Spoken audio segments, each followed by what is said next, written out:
Topic significant figure बड़ा है। देखो नॉन ज़ीरो डिजिट तो सारे के सारे ऑफ कोर्स होंगे सिग्निफिकेंट फिगर। एग्जाम में ऐसे एमसीक्यूज आती है कि किस डिजिट में कितने सिग्निफिकेंट फिगर हैं। तो देखो यहाँ टोटल ये ज़ीरोज़ नॉन ज़ीरोज़ के दरमियान में आ रहे हैं, तो कितने सिग्निफिकेंट फिगर हो जाएंगे? 5 5। ठीक है। अब बड़ी दिलचस्प बात ये होती है कि जब ज़ीरो लेफ़्ट या राइट पे हो, तो देखो अगर जैसे कि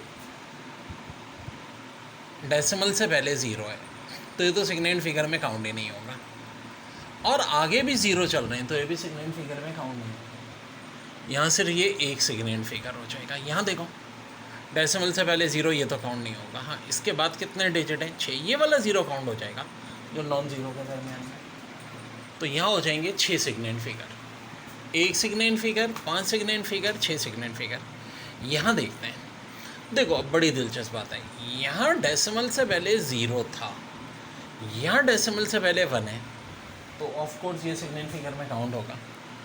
1 2 3। आप बोलोगे ये ज़ीरो ऑफ कोर्स दरमियान में 4 5 6।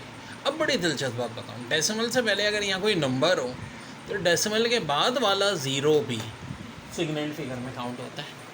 तो यहाँ कितने सिग्निफिकेंट फिगर हो जाएंगे? 1 2 3 4 5 6 7। लेकिन अगर कोई नंबर हो और डेसिमल ना हो तो इसके बाद वाले ज़ीरो सिग्निफिकेंट फिगर में काउंट नहीं होते।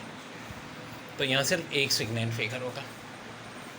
यहाँ देखो 1 2 3 4, और डेसिमल के बाद ज़ीरो हैं तो भाई ये काउंट हो गए, यानी 6। अब देखो यहाँ नॉन ज़ीरो डिजिट 2 तो ये होगा एक दरमियान में, 3 सिग्निफिकेंट फिगर, और पावर याद रखो सिग्निफिकेंट फिगर में काउंट नहीं होती। यहाँ पावर 6 थी, भले 76 होती, सिग्निफिकेंट फिगर 3 होते हैं। यहाँ कितने हो जाएंगे? 1 2 3, डेसिमल के बाद 2 ज़ीरो है, डेसिमल के बाद वाले ज़ीरो काउंट करते हैं, 5 सिग्निफिकेंट फिगर हो जाएंगे।